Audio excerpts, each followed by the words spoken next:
اچھا بھائی یاد رکھنا اس بات کو، تاریخ انسانیت کا کوئی دور ایسا نہیں گزرا جب نماز انسانوں پہ واجب نہ ہو۔ آدم کے عہد میں نماز تھی، نوح کے عہد میں نماز تھی، ان کے بعد جو انبیاء مرسلین آئے نماز تھی۔ پھر پروردگار نے عجیب انداز سے حضرت ابراہیم کی دعا نقل فرمائی۔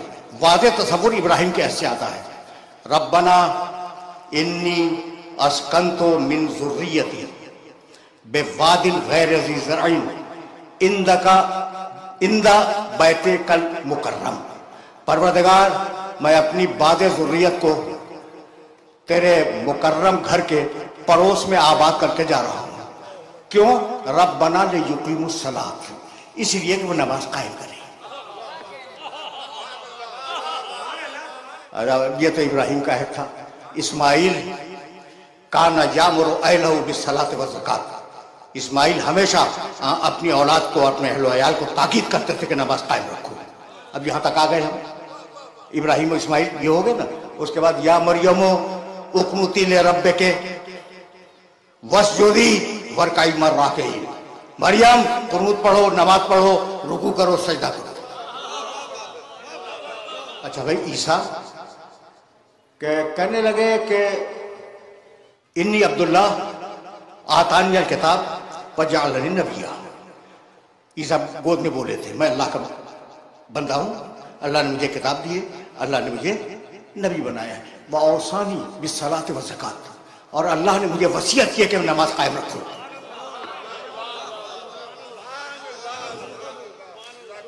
میں نے آدم علیہ السلام سے لے کر عیسیٰ علیہ السلام تک آپ کے سامنے مختصر سی تاریخ نماز کی بیان کر دی، ٹھیک ہے نا؟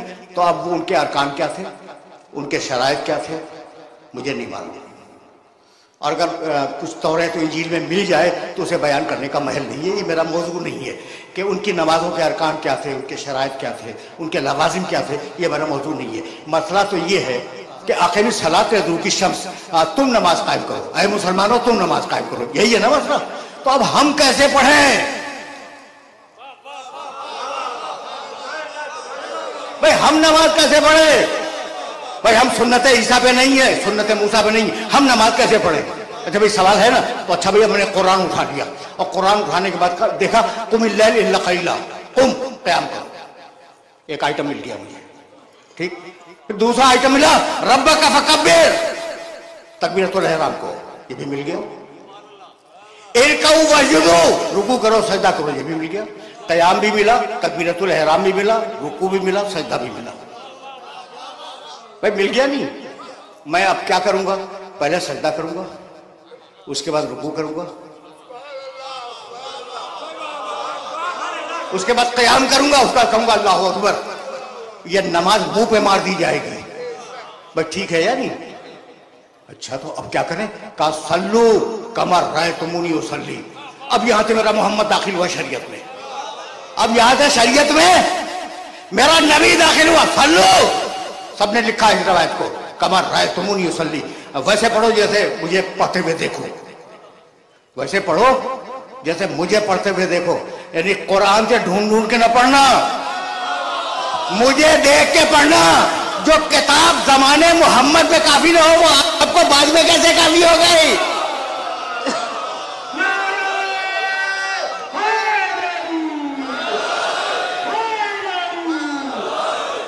دیکھنا بھائی میں تو بڑی احتیاط سے بات کرنے کا عادی ہوں، اور اتحاد بین المسلمین کا قائل ہوں، زبان سے نہیں دل سے، ٹھیک؟ تو جیسے مجھے دیکھو پڑھتے ہوئے ویسے پڑھو، یہی ہے نا؟ اچھا بھائی تو اب آپ کو پتا ہے کہ آج مسلمانوں نے جو مسجدیں بنائی ہوئی ہیں ان میں مختلف طریقے سے پڑھی جاتی ہیں،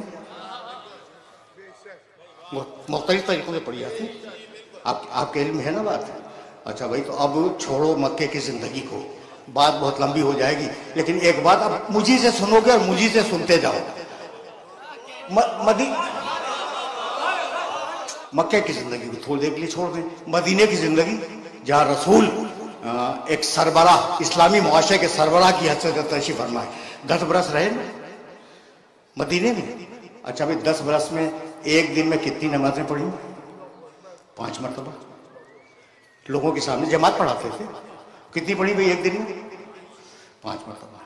اچھا بھائی اب روز 5 مرتبہ اگر 30 دن کا مہینہ فرض کیا جائے تو ایک مہینے میں کتنی ہوئی؟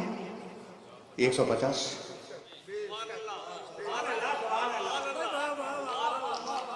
کتنی ہوئی؟ 150. ایک مہینے میں 150. اچھا بھائی اب 150 کو 12 مہینوں سے ضرب دے دو، کتنی ہوئی؟ 1800. 1800 نمازیں ہو گئی. یعنی ایک سال میں 1800 نمازیں ہوئی. اور رسول نے 10 سال سے گزارے ہیں مدینے میں، تو اب 10 کو ضرب دے دو تو 18,000 نمازیں. مسلمانوں نے 18,000 مرتبہ رسول کو نمازیں پڑھتے ہوئے دیکھا، اور پھر اختلاف ہو گیا. تو یا آنکھ خراب تھی یا دل خراب تھا؟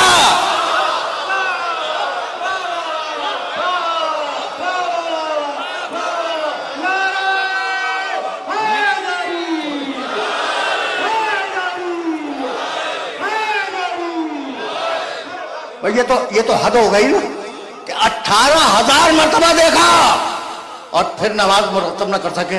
اس لیے اب یا رسول اللہ آپ پر لازم ہے کہ اگر نماز چھوڑ کے جا رہے ہیں تو ایک نماز پڑھنے والا بھی چھوڑ کے جائے. اور جب تک دنیا میں نمازی ہیں ایک سچا نماز پڑھنے والے کا وجود ضروری ہے.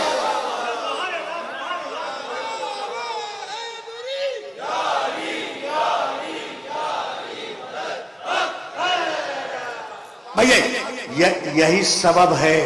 اب جملہ سنو، میں کبھی کبھی واقعات بیان کرتا ہوں کہ جنگ جمل کے بعد علی نماز پڑھا رہے تھے اور ان کے پیچھے پرانے صحابہ کرام میں سے 2 بزرگ تشریف فرما تھے، عمران ابن حسین اور مطرف ابن عبداللہ رضی اللہ تعالیٰ عنہما. یہ دونوں بزرگ تشریف فرما تھے اور علی ان کو نماز پڑھا رہے. پوری جماعت پڑھ رہی ہے نماز، وہ بھی علی کے پیچھے پڑھ رہے ہیں. ٹھیک ہے نا. جب نماز ختم ہوئی تو ایک صحابی نے دوسرے صحابی کو دیکھا اور کہا اس جوان نے آج رسول کی نماز یاد دلا دی.